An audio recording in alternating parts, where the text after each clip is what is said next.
O! Every new survival game you can play in 2025. Force Gaming. O, survivalki. Dawaj. So over the past Poczekaj. Moment.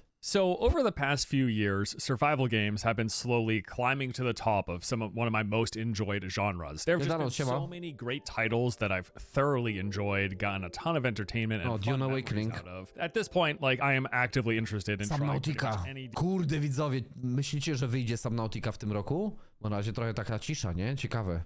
Na Subnautikę to ja tak kurwa czekam. Tak mam ochotę na taki właśnie klasyk jakiś w stylu właśnie Sons of the Forest, albo nie wiem, tam 7 Days to Die, albo Enshrouded, albo właśnie Subnautica 2, żeby wyszedł jakiś taki banger. Nie taki, wiecie, asset flip, jak tam, nie wiem, graliśmy w tym Project Castaway, tylko taki mocny tytuł survivalowy. Mega czekam. Decent looking survival game that comes out going forward. I just like the genre that much. And as luck would have it, there's a handful of them coming this year. So let's go ahead and take a look. So first up on this list is Atomfall. Now, while most of the games that will be... Przecież Atomfall to nie będzie survival. To będzie survival?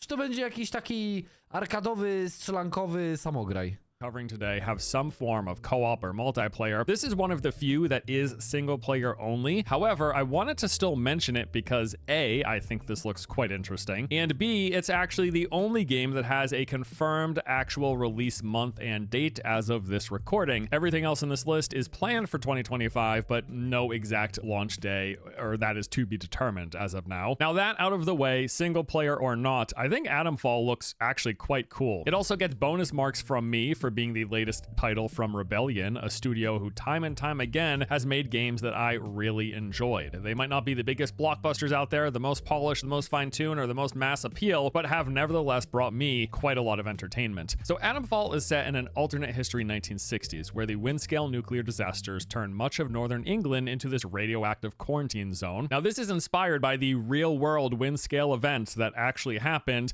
but in an alternate what-if scenario with a little supernatural twist added on top. So we're going to be traversing this Lake District of northern England, uncovering mysteries about the quarantine zone along with the people who inhabit it. This locale is made up of a series of interconnected areas with rolling green hills, lush valleys, rural villages, and plenty of hidden secrets to discover. Each area is going to have its own distinct theming and points of interest. We got a small town that was taken over by the heavy-handed British military and their deadly robots, surrounding wilderness that's dotted with camps that are full of bandits and cultists, and various underground bunkers and other areas patrolled by these... To będzie, wydaje mi się, że będzie przypominać właśnie grę Obsydianu, wiecie?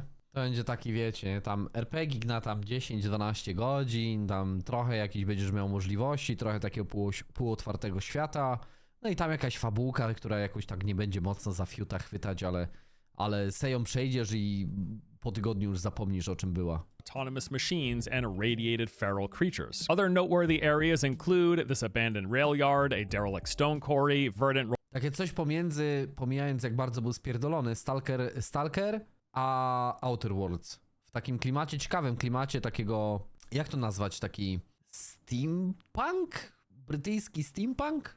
Nie wiem. Rolling hills, secret bandit hideouts, and bunkers that lead to the British Atomic Research Division of underground layers. As you explore through the areas, you're gonna acquire leads, either by speaking to NPCs you come across or just discovering clues in the environment, which will direct you to new objectives, opportunities, and stories, all of... Kocham w ogóle brytyjską wieś, nie? Ja pierdolę, widzowie. Clues in the Brytyjskie, angielskie wioseczki z tymi kamiennymi chatkami, to jest coś pięknego, nie? Gdzieś w jakiejś dolinie schowana taka wioseczka, tam nie wiem, 500 osób sobie mieszka. Ja pierdolę, jaki to jest klimat. I po środku oczywiście pubik, który z dziada do pradziada jest prowadzony. O, uwielbiam po prostu brytyjską wieś. Environment, which will direct you to new objectives, opportunities, and stories, all of which are fully open-ended as you are able to pursue them in whatever order you please. There is, of course, plenty of combat to be had should you desire. This can be approached in multiple ways. You've got guns and other ranged weapons, as well as melee brawls and stealth takedowns. And in fact, the stealth system is apparently fleshed out enough with plenty of hiding and distraction tools at your disposal that the game can evidently be completed without killing a single enemy, which is kind of interesting. You'll acquire weapons, supplies, and materials by scavenging through the environment as you explore, collecting anything useful as you move through the game's various areas. The scavenging is also going to play a big role into the various survival systems, so you're going to collect resources and scraps to craft weapons, consumables, and other tools. And while ranged is an option, as we mentioned, they have made note that ammunition... Taki malutki właśnie konwent Stalkera, no. is going to be scarce in the game, requiring you to really pick your shots carefully. There's going to be power progression as you're able to upgrade your weapons, along with level up with a skill and perk tree, providing different playstyle enhancements. And they have another interesting survival mechanic with this heart rate system. So engaging in combat, sprinting, and kicking enemies all increase your heart rate, and if you overexert yourself, it's actually going to result in darkened vision. Chcecie napisy, czy rozumiecie, co on gada? And muffled hearing, kind of an additional twist on a basic stamina system, requiring you to pace your actions. Brytyjskie śniadanie, piwko i potem bilardzie albo dardi, można po takim dniu umierać. No, przejście się gdzieś tam po górkach, rozumiesz? Później sobie stary, normalnie idziesz tak. Zaczynasz taki dzień na takiej angielskiej wsi. Wychodzisz sobie ze swojej kamiennego cottage, no nie, który tam stoi od 400 lat. Idziesz na środek wsi, gdzie jest pub. Jesz sobie angielskie śniadanko. Popijasz kawusią albo piwkiem, jak tam wolisz. Idziesz sobie na przechadzkę po lokalnych dolinach, gdzie masz właśnie takie górki, nie, taka topografia. Schodzisz w okolicy obiadku, idziesz znowu do tego pubu, jesz sobie jakieś, nie wiem, jakąś jagnięcinę w sosie pieczeniowo-miętowym, do tego jakieś fryteczki, normalnie, piwko do tego. Schodzą się ludzie powoli do pubu, no nie, zaczynasz grać w bilarda, zaczynasz grać tam, nie wiem, muzyka zaczyna grać z szafy grającej, pasuje, nie? Na papieroska sobie wychodzisz z ludźmi, nie? Tam gadasz o tym, co tam słychać. Bajeczka.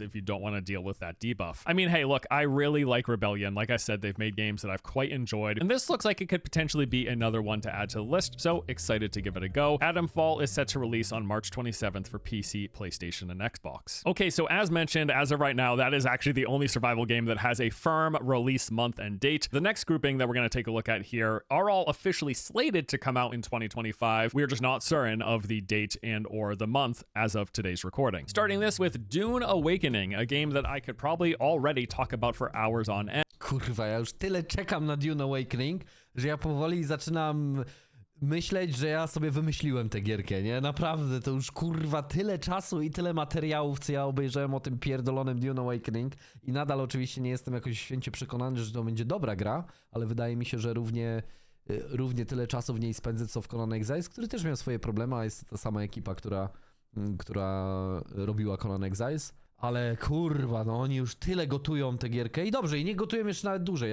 jak potrzeba, patrząc, jakby jest progres od tego, co oglądaliśmy pół roku temu, do tego, co kilka dni temu dosłownie oglądaliśmy gameplay pod względem tego kombatu, ale no tam najbardziej mnie przeraża to, że to, co oni używają jako takich kluczowych elementów marketingowych do marketingowania tej gry, czyli nie wiem, ogromne bitwy PvP, politycznie nasycony endgame, to nic z tego nie pokazują i to mnie przeraża, że to będzie taka gra, gdzie wskoczysz i będzie zajebiście przez pierwsze 2 tygodnie, gdzie ludzie się tam girują, budują bazy, nie wiem, tam odkrywają i tak dalej, mechaniki i tak dalej.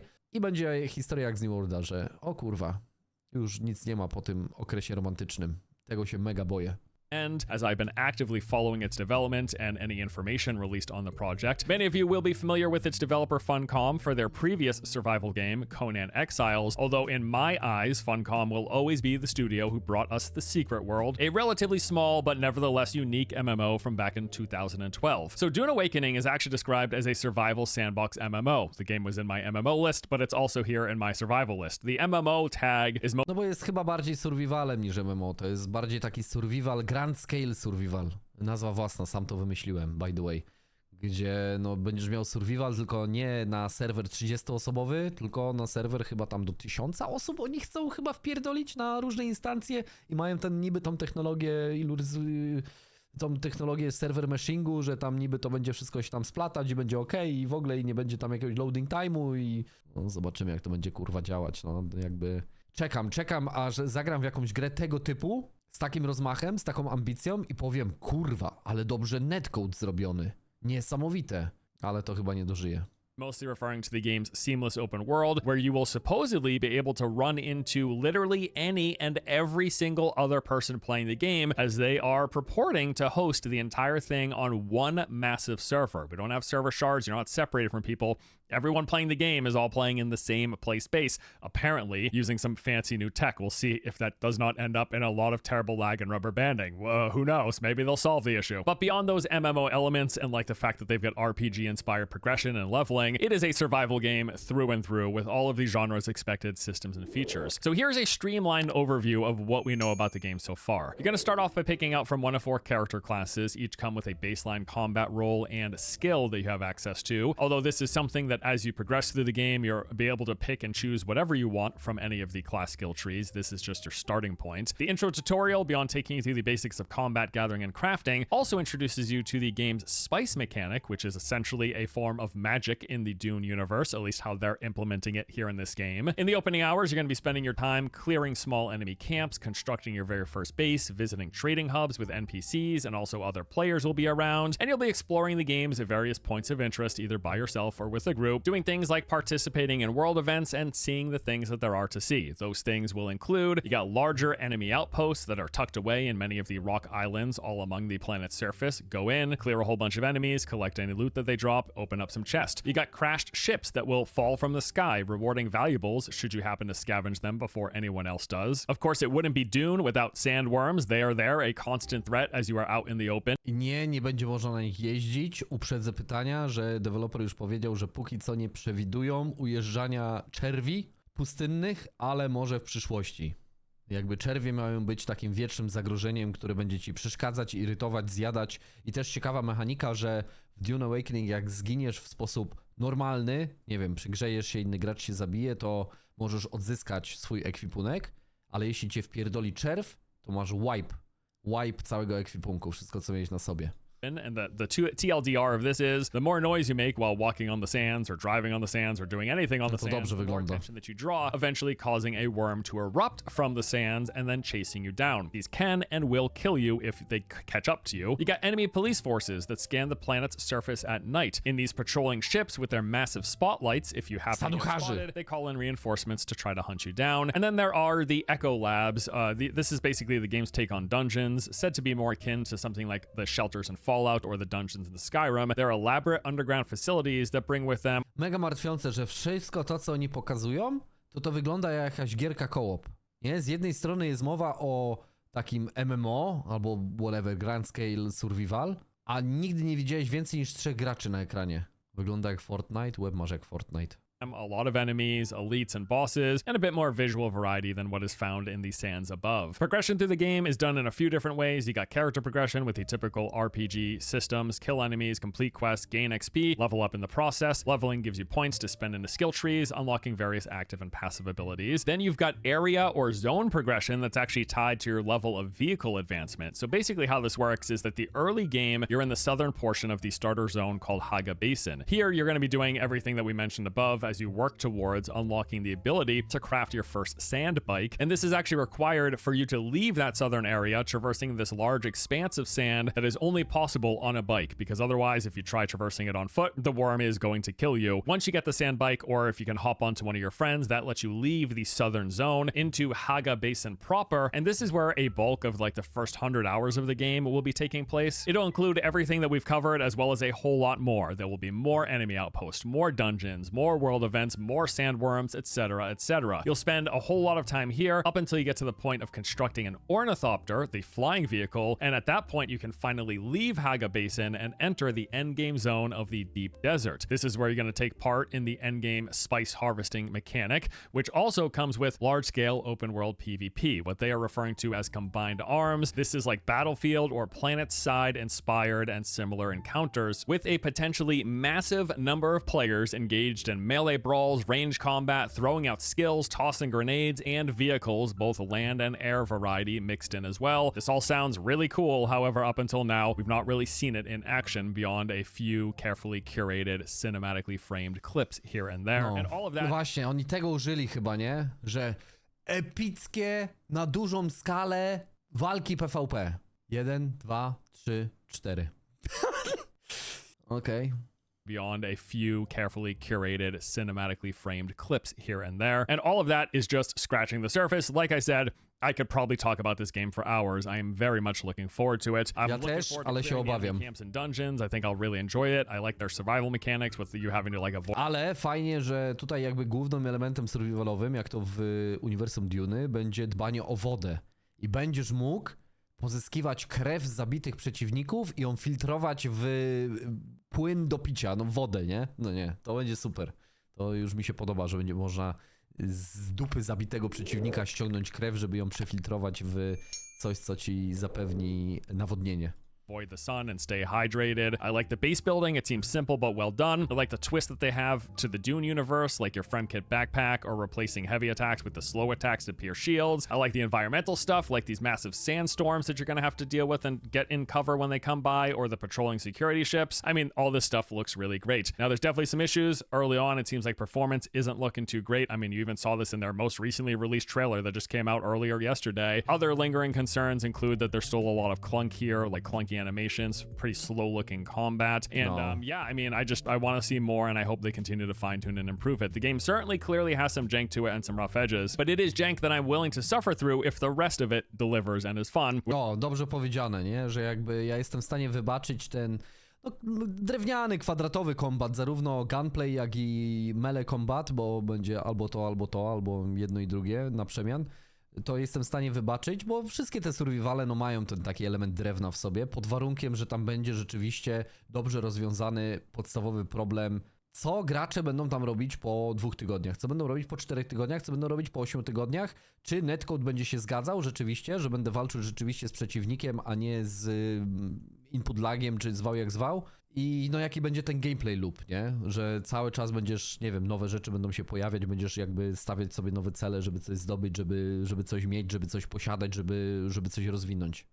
Which is what I'm hoping for. Dune Awakening is slated for an early 2025 release, although here we are now in February with no month even nailed down as of yet, so we'll see if they happen to hit that timeline. The highly acclaimed Subnautica is getting a sequel this year, this being the underwater survival adventure game set on an alien ocean world. If you have thalassophobia, though, probably best to avoid this one, which frankly, totally justifiable fear, like the ocean.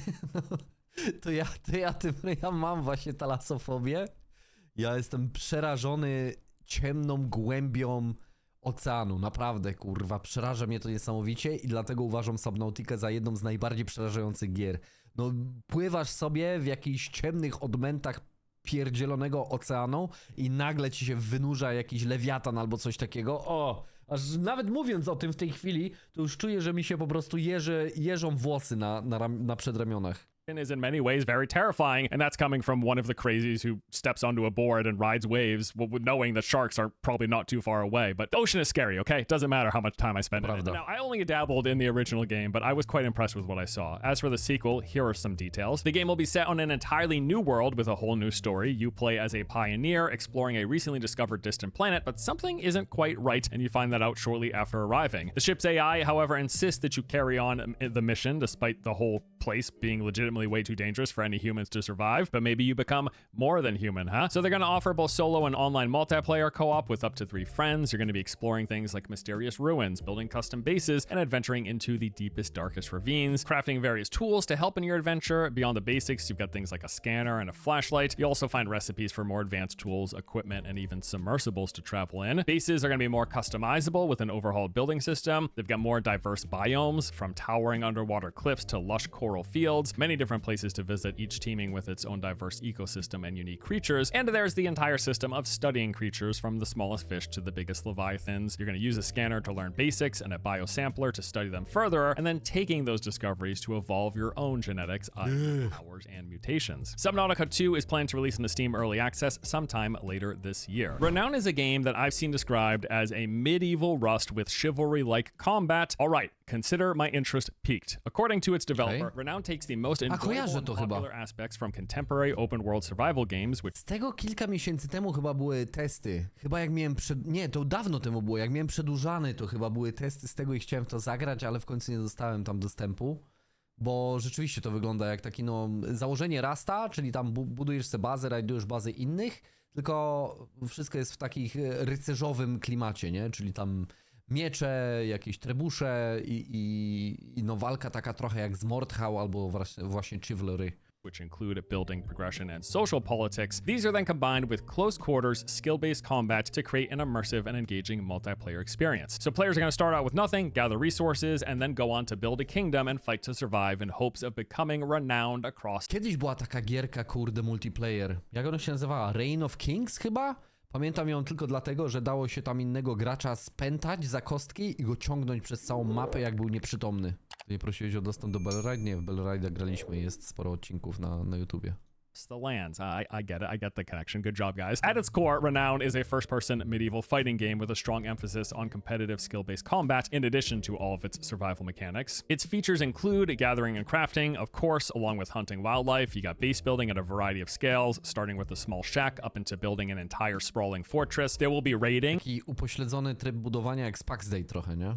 As you are able to attack and level opponents' structures while engaging in fast-paced PvP conflict. They got group systems for making claims, taking titles, giving ranks, and more. You'll even be able to customize your own clan's colors and emblems. You'll take shelter in safe zones where you can trade with vendors, duel other players, form alliances, or maybe make some foes in general chat. That's always a fun time. There'll be server progression and wipe systems for long-term replayability, starting things over, and they're promising tools for community hosts to help tailor your own servers with future plans for extensive moddability. Now, the game has been in development for a few years Jak ta gierka się nazywa? Renowny.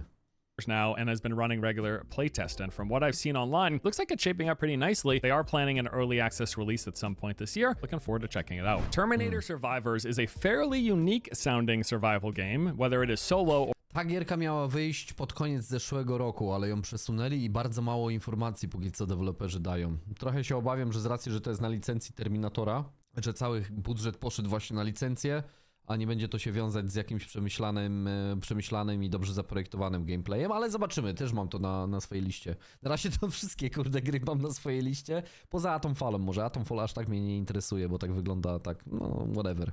Ale no, na razie nic nowego. Czekamy i na pewno będziemy sprawdzać. Na Kiku, na zielonej platformie. Jak ktoś ogląda na YouTubie, to w opisie macie link. Streamy po 18 każdego dnia. or in co-op with up to 4 people, you're going to play as a group of survivors in this open world return to the iconic Terminator universe set in the aftermath of Judgment Day. A nice little glimpse into one of our potentially nightmarish future timelines. It's certainly on the table. So the game takes place 4 years after the day humanity nearly perished. Emerging from a shelter, you're attempting to reestablish some semblance of society, tasked with scouring the surrounding land for materials, information, other survivors, and key resources to build a base of operations for your group. You'll meet iconic characters of the franchise as well as some original ones while exploring what they call a meticulously crafted world set in a post-apocalyptic future. Explore the open world, collecting materials and survivors to advance your home base, all while having to avoid the pursuit of an indestructible threat. There is combat with weapons and tools for you to sneak up at close range. However, stealth is often best advised, what with Skynet's machines and scavengers lurking about. And there's going to be a main story questline as you learn more about what happened on Judgment Day and thereafter. I mean, this could be cool. Video games based on popular IPs are always quite a gamble, but I won't knock it until we try it. Terminator Survivors was originally planned to launch actually in 2024, but then last July they pushed the date back, so 2025 is when it's going to be coming, so the last we heard. Okay, so the rest of the games here could possibly come out in 2025, but as of this moment, we've got no confirmation that that's going to happen. So while many of these likely won't release until 2026 or later, there is a possibility that a few of them could get a release date in the coming months and then launch later in the year. Either way, each of these games I'll definitely be keeping a close eye on. Light No Fire is the next big game from No Man's Sky developer Hello Games, and you can clearly see the lineage with that initial trailer basically looking like No Man's Sky Fantasy Edition. In fact, that starting clip of them swimming and then emerging out of the water, that looks exactly like No Man's Sky. Tymczasem jesteśmy ile lat po premierze No Man's Sky? 8? 9 lat? Coś w tym stylu? I No Man's Sky jeszcze nie jest na poziomie, jaki był obiecany na samą premierę No Man's Sky. Przecież tam to było takie fiasko i tak był makaron nawijany na uszy przez tego, jak on się nazywa, Sean Murphy chyba się nazywa ten od Hello Games, ten cały lider. On to tam chyba z perfekcyjnymi notami ze szkoły Todda Howarda, nie? Wyleciał z tym, co on tam naobiecywał, a gierka, no, ja ją kupiłem zaraz po premierze i do dzisiaj czekam, żeby zagrać w No Man's Sky'a i nadal tak wydaje mi się, że to jeszcze nie jest to, co powinno być przynajmniej z takiego koncepcyjnego założenia. To my untrained eye. But hey, I mean, a fantasy spin on that formula, especially if they improve the combat, which they said they're going to, I will play that. We've got a few early details on the project. They've said that this game is more ambitious than their last one, despite it taking place on a single planet rather than an entire universe. Their goal here is to deliver much more depth and detail to their explorable space and feel less shallow than No Man's Sky's planet-side exploration. Nevertheless, it's going to be quite large. They've claimed to have built an Earth-sized game, an entire planet that's as varied as the universe. ziemi? mile-high mountains, from the top of which you will see rivers, canyons, oceans, and continents beyond. All To of which can be proceduralnie wszystko ma traveled być, to and tak? explored. Sean has referred to Light No Fire as, quote, the first real open world, something without boundaries, with us getting some glimpse of that in the trailer. It was also Zaczyna się. No. Pierwszy prawdziwy, otwarty świat. Dobra. Zobaczę, to uwierzę. said that everyone is going to be able to play together, alluding to this being a shared world game where you will see other people running around. And finally, Hello Games says that they want to bring the depth of a role-playing game to the freedom of a survival sandbox with Light No Fire. While the focus of the reveal centered on the scope of the planet, the final game is going to have many traditional RPG features, from character creation, playing through a sprawling fantasy story, gear and progression systems, a variety of fantasy enemies and bosses to take on, and we're even going to be flying around on dragons and other creatures. Look, in spite of the floundering start the No Man's Sky had, we have seen such an impressive level of post-launch support from the studio. That leaves my confidence pretty high on their upcoming game. And again, if nothing else, a fantasy No Man's Sky on a huge planet with dragons and RPG character progression and exploring and dungeon diving, if the... Myślę, że gry na ogromną skalę tego typu otrzymamy dopiero kiedy AI będzie w stanie je robić. Tak, jak będziesz miał na swoich kartach graficznych oddzielny zupełnie podprocesor, czy nie wiem jak to tam się technicznie nazywa, który będzie tylko i wyłącznie odpowiedzialny nie za generowanie grafiki, nie za tam taką generalną zasobożerność, tylko za podtrzymywanie tej symulacji świata, jeśli ma to sens, no nie? Czyli i NPC-ów, czy tam właśnie proceduralnie generowanego świata, który tam żyje, ta fauna, flora zmienia się, cykliczność i tak dalej. Myślę, że jest to w zasięgu jakby następnych 5-10 lat, ale zanim to wejdzie w obieg technologicznie, możliwość technologiczna będzie i jeszcze deweloperzy nauczą się w pełni tego, to eksploatować, używać, to kurwa podejrzewam, że za 15 lat dopiero się pojawi jakiś taki projekt, który zawiesi poprzeczkę wyżej niż kiedykolwiek to widzieliśmy w tej kwestii. combat is actually improved, I will play that without question, right? Outward, this is a rather unique fantasy RPG from 2019 that I played and thoroughly enjoyed. The game just had a ton of charm and interesting systems that really set it apart from others in the genre. In their upcoming sequel, they will be building upon that while incorporating... Ale to też tak, kurde, trochę jak Atomfall, to aż tak mnie nie interesuje. Ale Under a Rock też dobrze brzmi. Cannot wait. Under a Rock is a survival title that I just recently learned about, and I'm so glad I did because I love the way this thing looks. So the basic rundown is this is a procedural open world survival crafting game for 1 to 10 players. You're going to explore a mysterious, colorful island populated by exotic creatures, oversized wildlife, and curious natives. Unveiling its secrets, building a base, surviving hostile environments, and even more dangerous nights. The whole thing is set in the early 19th century, with you playing as an explorer stranded in a strange world, navigating dark caves, underwater environments, and a vast, diverse overland, all filled with unique challenges, enemies, and resources. There's the typical assortment of crafting, building, harvesting, farming, fishing, exploring, and fighting. There will be base building with a large variety of assets to make your dream cottage, home, village, or even a city. In fact, they say that there's no limit to the base size, which is pretty interesting. And you will fight, tame, breed, and even ride a variety of the game's creatures. Any of those tamed, in fact, actually have useful mechanics, benefiting you in exploration, combat, and even in base management and cooking. Beyond that, I mean, hey, I think this game looks cool. Like, I like the visuals, pretty appealing to me. So there you go, Under a Rock. Next up here is a game that totally wasn't inspired by Horizon. Nope, not at all. This is a super original, brand new idea with a world setting and character designs pulled directly out of the imaginations of its developers. No, it's a Horizon spin-off. No wygląda trochę ten taki disneyowsko, tak... Jak się nazywa ta bajka? Jak wytrenować smoka? How to Train Your Dragon? Chyba nie? W takiej stylistyce. Right, like, but no matter the inspiration, Light of Moderum actually looks decent. Decent enough for me to want to give it a go. Also, to be honest, with how Sony has been canceling its live service games left and right recently, the Horizon MMO has already been axed. There's a decent chance that the Horizon survival game that they're making, that Guerrilla's making, that might get canceled as well, in which case, this is going to be our next best option. So Light of Moderum is an open world survival crafting game with action combat, set in a world reclaimed by nature and ruled by giant mechanical beasts. Players will explore a variety of landscapes and cover ancient secrets and forge bonds with powerful mech animals, totally original dino-like robots. Some key features include a seamless open world where you traverse grasslands, deserts, forests, and mountains. There's a variety of weapons you'll use in action combat versus a range of mechanical foes. This looks very Monster Hunter-ish in that capacity. You'll also be fighting alongside mech animals, little companions, over 100 to collect with unique designs and roles that will aid you in battle. Survival crafting mechanics, you got base building and management, unpredictable weather systems, invasions, and there will be co-op play as you can group up with other players at any time. For as much as it is clearly a Horizon knockoff, I will check this thing out. Black Frost is another one absolutely worth keeping an eye on. Graliśmy w demko. To the Long Dark, an indie darling and much... A nie, co ja gadam, pomyliłem z tym. Jak się nazywało ten? Permafrost chyba, Permafrost było to demko, ale to oczywiście jest ten, następny The Long Dark. Tylko, że to ma dropnąć jeszcze w tym roku, to nie chce mi się wierzyć, powiem szczerze. The original was single player and narrative focused. Black Frost takes that foundation and adds on to it with a full-on survival co-op experience. The developers describe this game by saying it is the evolution of the survival sandbox, refining every aspect of the original and introducing co-op to the formula. The game is set in the northern industrial city of Harmont, surrounded by a majestic, rugged wilderness. You can choose to either survive as a lone wanderer in a frozen wasteland city, town, forest, and farm, or work together as a group of survivors in whatever shelter you make for yourselves. They are calling this the next generation of survival RPG, evolving every aspect of the formula to its 2.0 iteration, setting the table for the next generation. Beyond traditional considerations of managing things like your health, stamina, and consumables, they've also got this will to live system that adds elements of psychological survival into the mix. Chęć do Hazards życia. from urban risk to the deep freeze to Mam nadzieję, że to będzie jakoś bardziej złożonie zrobione, a nie, że będzie to po prostu taki jak pasek głodu, nie? Że Jezu, mojej postaci znowu nie chce się żyć, Boże, znowu ma depresję, znowu narzeka.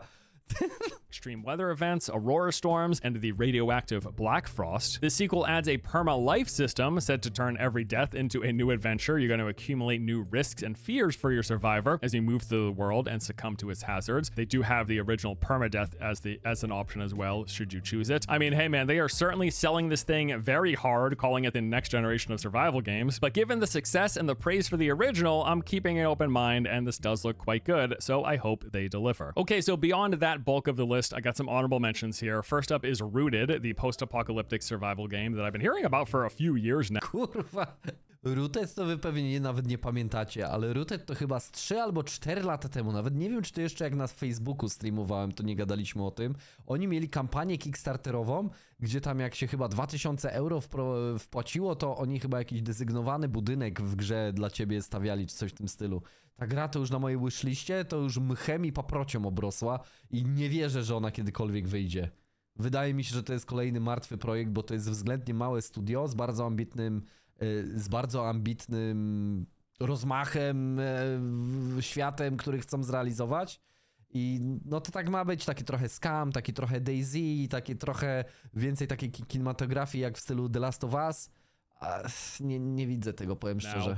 Za długo to już, za długo. Does seem interesting. I think this looks neat, but I've got no clue how close or not this is to actually launching. Last time I saw it, it was still in alpha testing, and it seems very likely that it could still be a long ways away from release, but maybe we will hear otherwise this year. They have been running tests periodically, though, from what I can tell, so it is something that you could get your hands on and play in the early stages if you manage to get an invite. Stormforge is this rather unique-looking survival title. The art style and visuals certainly set it apart. To nie miała być jakaś MOBA? I mean, they are going really hard on this, kind of this like hand-drawn comic book direction. And while I suspect this might be a turnoff to some people, I appreciate the decision and the dedication to it. At least it's something different, right? They actually are evidently planning to release this year, so if you like how this looks, definitely keep an eye out. And then there is Ark 2, which I mean, I don't know, maybe this is happening. Ark is such a strange phenomenon. This game is simultaneously something that is never spoken about in any of the online and or gaming circles that I inhabit. Historia Ark 2 jest taka, że oni wszystko wydali, całe swoje pieniądze, które zarobili na Ark 1, wydali na to, żeby Vin Diesel w 30-sekundowym trailerze zagrał, gdzie tam w gadkach z panterki tam z jakimś tyranozaurem walczy. I teraz jak zdali sobie sprawę, że już nie zostało nic pieniędzy na robienie tej gry, to zaczęli opierdalać swoje community na jakieś remastery Arka 1, które są tragiczne, na jakieś kolejne DLC, które były w Ark 1 i teraz mają remaster i dokładnie te same dodatki dodają i kasują ludzi z pieniędzy i oczywiście wszystko jest okraszone, jak wszystko ze stajni tego dewelopera, czy to był Atlas, czy to był właśnie Ark, wszystko jest w tragicznym stanie technicznym. No ja pierdolę, jak mnie wkurwia Ark, to jest nieporozumienie. Habits, but I understand at the same time it is pretty darn popular. I mean, lots of people play this game, but with the development studio's ever-growing list of shady moves and decisions, I just really don't know what to think about the sequel. Like, apparently they were already supposed to have launched Ark 2, but couldn't get the funding to continue its development, so instead they decided to shut down the official servers of the first game, repackage it, and sell it again, but with a fraction of the content, then later asking players to have to re-buy that content that they already... To jest pojebane, nie? Że oni zamknęli oficjalne serwery Arka 1 i kazali wszystkim kupić remaster tej gierki, który był w równie opłakanym stanie co Ark 1 i od nowa opierdalają te wszystkie mapki, dodatki, które tam nawet ludzie robili, chyba nawet nie wiem, czy nie było czegoś takiego, że ktoś zrobił mapę do Arka i oni to podjebali, opakowali to jako DLC, sprzedawali i teraz robią to ponownie na remasterze, nie? No to studio od Arka to są takie kurwa typy spod ciemnej gwiazdy. Had access to in the first game, but couldn't play on the official servers. Now they could play on private servers and whatnot, but nevertheless, like, it's just all crazy. I might be butchering like the explanation and order of events here, but it was something along those lines from what I recall. I mean, so at this point, yeah, I don't know, maybe Arc 2 happens. I'm not counting on it, but hey, I mean, I guess at least Vin Diesel is happy, right? He got his paycheck for that trailer that they released. Now, one last additional shout out that I want to give here is to some of the currently active early access games that are probably getting major updates and or a full 1.0 release sometime this year. Now, the list of those titles is very long, but just some that are at the top for me personally. So Enshrouded, this was probably one of my favorite games full stop last year. It's been getting fairly regular updates and it's expected Enshrouded, musimy wrócić do Enshrouded. I've already done a few playthroughs, really enjoyed it, and I'm looking forward to going again at their next major update. Valheim is also an all-time favorite, even though the pace of updates for this one Valheim chyba ma jeszcze jeden duży update, nie? Oni tam jakiś zimowy biom mają dodać? Ktoś śledzi mocno development Valheima? Ja jeszcze nawet tego spalonego biomu nie sprawdziłem. Has been rather slow. I cannot deny the amount of charm, wonder, and immersion that the game delivered on, and definitely when 1.0 happens, I will be diving back in. And then there's Project Zomboid. This is just such a unique and interesting survival game. I've seen so many cool stories and moments here on YouTube. It's kind of strange though, because the game's been in early access for well over 10 years. Not that it really matters, like 1.0 or not, this game is much beloved as it in whatever official version state it is in. Yeah, so all of these games, great already, and they are likely only going to be getting better throughout the course of 2025. Good stuff. All right, so there you go. That about does it for our look at some of the new survival titles planned and potentially coming in 2025. Lot to look forward to here. Hope you enjoyed the list. Let me know if there's anything that I missed in the comments below. Anything else for me to keep an eye on. Always happy to hear about and learn about new games, but that does it for today. Thank you as always for watching. See you all next time. Kurde, survivale to jest ciekawy gatunek, który kocham po prostu i one zawsze, wiem, że teraz pewnie większość woli oglądać jakieś symulatory na kanale, ale survivale zawsze na kanale będą się pojawiać, bo jest to taka moja podium, absolutna topka, jeśli chodzi o gatunki gier komputerowych, które bardzo tak niesprawiedliwie są traktowane przez przemysł. Wydaje mi się, że nie wiem, z jakiegoś powodu jest problem ze zrobieniem takiego top tier survivalu. Ale zobaczymy, no jest parę tutaj tytułów, które może się pojawią, a może nie pojawią. Podejrzewam, że połowa z tych gier, no to albo nigdy nie wyjdzie, albo na pewno nie wyjdzie w 2025, ale obserwujemy, czekamy, mamy to na radarze, nawet nie musiałem otwierać swojej wishlisty, bo wiem, że te wszystkie tytuły mam na swojej wishliście. Czekam i na pewno będę was informować i będziemy wspólnie rozpracowywać te tytuły. No i elegancko.